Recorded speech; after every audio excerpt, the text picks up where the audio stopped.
यह कहानी एक दास की है जिसका नाम रामू था। मालिक रामू के साथ बुरा व्यवहार करता था और उसे भोजन नहीं देता था, बदले में उसे मारता था।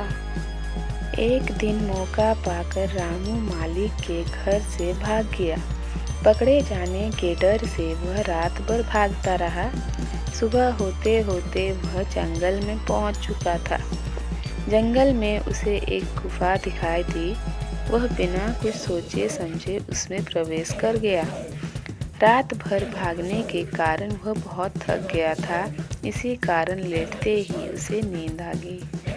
अचानक से एक तेज आवाज़ सुनकर वह जाग गया। उसने देखा कि एक विशालकाय शेर थोड़ी ही दूर पर जोर जोर से दहाड़ रहा था।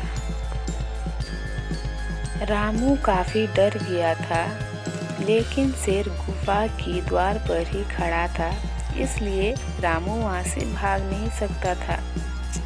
फिर रामू ने देखा कि शेर के पैर में एक बड़ा सा कांटा चुभा है, जिसके कारण पंजों से खून बह रहा है। रामू ने शेर के पंजों से कांटे को बाहर निकाला। थोड़ी ही देर में शेर का पैर ठीक हो गया और वह रामू के इस व्यवहार से बहुत प्रभावित हुआ। उसका पालतू बनकर रहने लगा। दोनों अच्छे मित्र बन गए थे। अब दोनों साथ साथ जंगल में घूमते थे, साथ में रहते थे। इसी तरह कई समय बीतने के बाद एक दिन जंगल में घूम रहे कुछ लोगों ने रामू को पहचान लिया और वह यह खबर उसके मालिक को दे दी।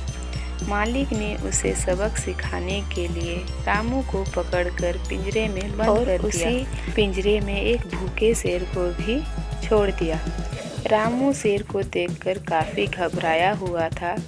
शेर ने जैसे ही रामू को देखा, उसे तुरंत पहचान लिया कि यह वही है जिसने शेर के पैर से कांटा निकाला था। शेर रामू के पास जाकर उसे प्यार करने लगा और रामू ने भी पहचान लिया कि यह वही शेर है और फिर दोनों वापस बाहर आ गए।